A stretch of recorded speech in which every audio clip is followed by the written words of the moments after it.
দর্শক, প্রধান উপদেষ্টার সফর নিয়ে বিস্তারিত জানাতে মালয়েশিয়া থেকে যুক্ত হচ্ছেন সহকর্মী মোশতাক আহমেদ রয়েল। রয়েল, জানাবেন প্রধান উপদেষ্টার সফর ঘিরে বিস্তারিত কি তথ্য আছে আপনার কাছে? বাংলাদেশ সরকারের অন্তর্বর্তীকালীন সরকারের প্রধান উপদেষ্টা মালয়েশিয়াতে এসেছেন। গতকালকে সকালে ওনাকে উষ্ণ সম্বর্ধনা দেওয়া হয়। আজকে সকালে পুত্রাজায়া প্রধানমন্ত্রীর কার্যালয়ে ওনাকে লাল গালিচা সম্বর্ধনা, পাশাপাশি আমাদের বাংলাদেশ দু দেশের মধ্যে কিছু বৈদেশিক চুক্তি স্বাক্ষরিত হয়েছে জ্বালানি খাতে, বিনিয়োগ খাতে। এখানে আজকে প্রবাসীদের সাথে ওনার বিকেলবেলা একটা মিটিং রয়েছে প্রবাসী বাংলাদেশির সাথে। আগামীকালকে উনি স্থানীয় একটি ইউনিভার্সিটি থেকে ওনাকে পিএইচডি সম্মাননা দেওয়া হবে।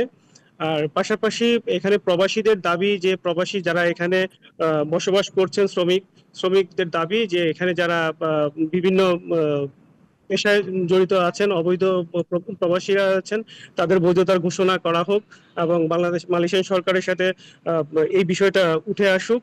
আর পাশাপাশি যে কলিং এর যে বিষয়টা, শ্রমিক পাঠানো বা মালয়েশিয়াতে বাংলাদেশি শ্রমিকদের আসার যে বিষয়টা, সেটা সিন্ডিকেট মুক্ত ভাবে যেন হয়, সেটাই প্রবাসীদের দাবি এবং মালয়েশিয়াস্থ বাংলাদেশিদের দাবি। রয়েল, ধন্যবাদ আপনাকে। বান্ডেল থাকলে প্রতি সেনমানিতে টাকা বাঁচবে। বিকাশ সেনমানি বান্ডেল কিনে জিতুন প্রতি লেনদেনে।